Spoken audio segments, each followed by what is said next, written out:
பாக்யராஜ் மீண்டும் உயிரோட வந்துட்டாரு அப்படிங்கிற ஒரு சந்தோஷமான விஷயம்தான் இன்னைக்கு ரொம்பவும் பரபரப்பை ஏற்படுத்தியிருக்கு அப்படின்னே சொல்லலாம். ஏன்னா இறந்தவர் மீண்டும் உயிருடன் வந்துட்டாரு அப்படிங்கிற மாதிரி ஒரு விஷயம்தான் இன்னைக்கு சமூக வலைதளங்கள்ல பரவி ஒரு மிகப்பெரிய அதிர்வலையவே ஏற்படுத்தியிருக்கு அப்படின்னு சொல்லலாம். இந்த மாதிரி நடந்ததுக்கு என்ன காரணம் அப்படிங்கிற ஒரு விஷயத்தை தான் இந்த வீடியோல ரொம்ப தெளிவா பார்க்க போறோம். வீடியோவுக்கு புதியவராக இருந்தால் மறக்காம சேனலை சப்ஸ்கிரைப் பண்ணிக்கோங்க. வாங்க வீடியோக்குள்ள போலாம். நடிகர் பாக்யராஜ் நடிகர் மட்டும் கிடையாது, டிரெக்டர் அப்படின்னு சொல்லிட்டு பலவிதமான ஒரு கோணத்துல திரை உலகுக்கு நிறைய பங்களிப்பை செஞ்சிருக்காரு அப்படிங்கிற விஷயம் நம்ம எல்லாருக்குமே நல்லா தெரியும்.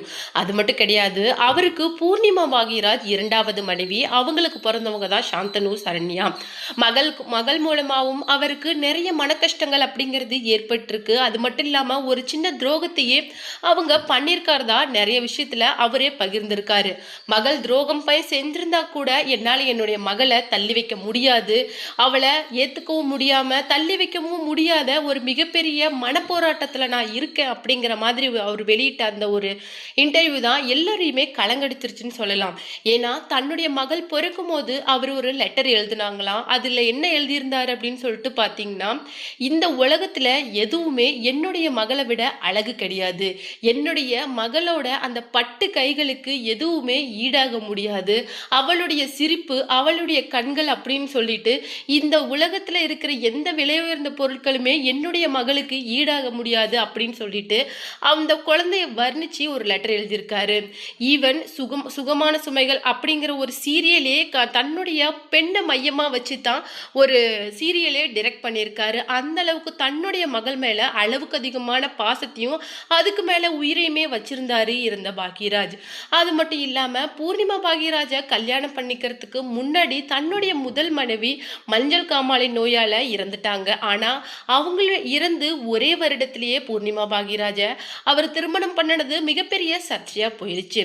இப்போ திடீர்னு மாரடைப்பால ஏன் அவர் இறந்தாரு அப்படிங்கிற ஒரு சின்ன கேள்வியும் எல்லார் மனசுலயும் வந்துட்டு இருக்கு. ஏன்னா 2 நாட்கள் முன்னாடி குஷ்பு மகள் திருமணத்துல ரொம்பவும் சந்தோஷமா இருந்த நபர் எப்படி திடீர்னு மாரடைப்பால இறப்பாரு அப்படிங்கிற மாதிரியும் பெரிய பெரிய விஷயங்கள் இன்னைக்கு சமூக வலைதளங்கள்ல போயிட்டு இருக்கு. அதுல ஒரு முக்கியமான விஷயம் என்ன அப்படின்னு சொல்லிட்டு பாத்தீங்கன்னா, அவரை பாதிச்ச 2 சம்பவங்கள், அவருடைய இந்த மரணத்துக்கு காரணமான 2 சம்பவங்கள் என்ன அப்படின்னு சொல்லிட்டு பாத்தீங்கன்னா, அது அவருடைய ஆசான், குரு, கடவுள் அப்படின்னு சொல்லிட்டு எல்லா விதமாகவும் பாரதி ராஜா சாரோட மறைவு தான். அவருடைய மறைவு மிகுந்த அளவுக்கு அவரை பாதிச்சிருக்கு. இன்ஃபேக்ட் அவருடைய உடல் பக்கத்துல அவரால் நின்றுக்கிட்டு அழக்கூட முடியல, அவரால் அவருடைய இறப்பை தாங்கிக்க முடியல. அது மட்டும் இல்லாம அவருடைய இறந்த பிறகு அவரை பற்றிய அவருடைய 1 வருட கால நரக வாழ்க்கையை பற்றிய எல்லா விஷயங்களும் தெரிஞ்சதுக்கு அப்புறமேலு மனமுடைஞ்சு போயிட்டாரு பாக்யராஜ். பாக்யராஜ் மட்டும் கிடையாது, ராதிகா சத்குமார், கங்கை அமரன், இளையராஜா அப்படின்னு சொல்லிட்டு அவரோட அந்த பயணத்தை ஆரம்பிச்சு எல்லாருமே நொறுங்கி போயிட்டாங்க. எப்பேற்பட்ட மனுஷனை சொத்துக்காக இந்த மாதிரி கேவலமா பண்ணிட்டாங்களே அப்படிங்கிற மாதிரி ஒரு கொடுமையான விஷயத்தை தெரிஞ்சுக்கிட்டதுக்கு அப்புறமேலு பாக்யராஜுக்கு மிகுந்த மன உளைச்சல் அப்படிங்கிறது ஏற்பட்டிருக்கு.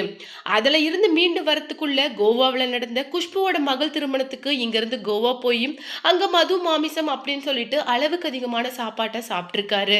அது மட்டும் இல்லாம கொஞ்ச காலமா மகள் ஏற்படுத்தின மனசஞ்சலம் அப்படின்னு சொல்லிட்டு நிறைய விஷயங்கள் கூட்டா சேர்ந்து அவருடைய இதயத்தை பாதிச்சிருக்கு.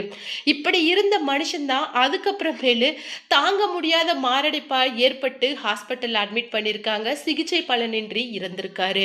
இப்பேற்பட்ட ஒரு நரக ஒரு விஷயத்தை தான் அவர் அந்த 1 மணி நேரம் 2 மணி நேரம் அந்த ஹாஸ்பிட்டல் எமர்ஜென்சில சந்திச்சிருக்காரு.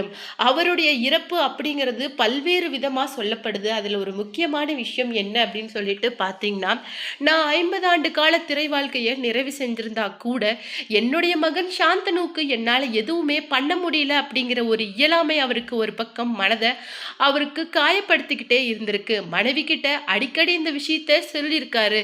என்னுடைய மகனுக்கு என்னால எதுவுமே செய்ய முடியல அப்படிங்கிற ஒரு இயலாமைய ஆற்றாமைய அவரு அடிக்கடி தன்னுடைய மனைவி கிட்ட சொல்லி வருத்தப்பட்டுக்கிட்டே இருந்திருக்காரு. அது மட்டும் இல்லாம அது அவருடைய மகள் ஏற்படுத்தின அந்த காயம் அப்படின்னு சொல்லிட்டு அவருடைய வாழ்க்கை எவ்வளவு பெரிய சொகுசா இருந்தாலும் ஆடம்பரமா இருந்தாலும் மனசு அந்த அளவுக்கு நிறைவா சந்தோஷமா அப்படிங்கிறது இல்லவே இல்லை. சாந்தனு கீகி அந்த தம்பதிகளுக்கு இன்னும் கல்யாணம் ஆகி கிட்டத்தட்ட 11 ஆண்டுகள் ஆயி கூட குழந்தை அப்படிங்கிறது கிடையாது. இந்த மாதிரி ஒரு மனக்கசப்பான சூழ்நிலையில தான் அவரு வாழ்ந்திருக்காரு. அவரே சொன்ன ஒரு விஷயம் என்ன அப்படின்னு சொல்லிட்டு பார்த்தீங்கன்னா, என்னுடைய மகள் வந்து என்கிட்ட சொன்னது என்ன அப்படின்னா, திருமணம் அப்படிங்கிறது காதல், ஜாதி, மதம், பொருள், பணம் அப்படின்னு சொல்லிட்டு இதையெல்லாம் தாண்டின ஒரு விஷயத்த அவ செஞ்சா. அத எங்களால ஏத்துக்க முடியல.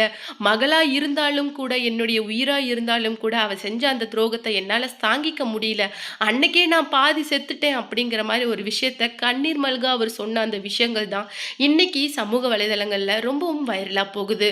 உங்களுக்கு மகன பிடிக்குமா? மகள பிடிக்குமா? அப்படின்னு சொல்லிட்டு ஒரு விஷயத்த கேட்டா கூட எனக்கு என்னுடைய மகள தான் பிடிக்கும் அப்படின்னு சொல்லிட்டு ஒரு சன நேர கேப் கூட இல்லாம அந்த பதில சொல்லிடுவாரு. ஏன்னா எப்பவுமே அவருக்கு அவருடைய அம்மாவ ஞாபகப்படுத்துவாங்களாம் அவங்களுடைய மகள்.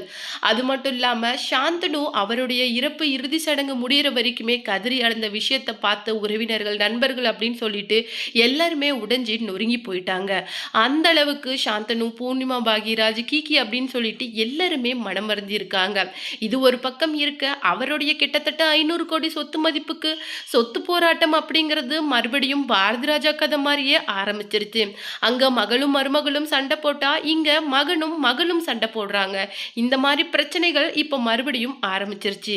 அவரு அவரு மகள் விஷயத்துல மனக்கசப்புல இருந்ததுனால சொத்து பிரிவினை பத்தி கொஞ்சம் கூட யோசிக்காம இருந்திருக்காரு.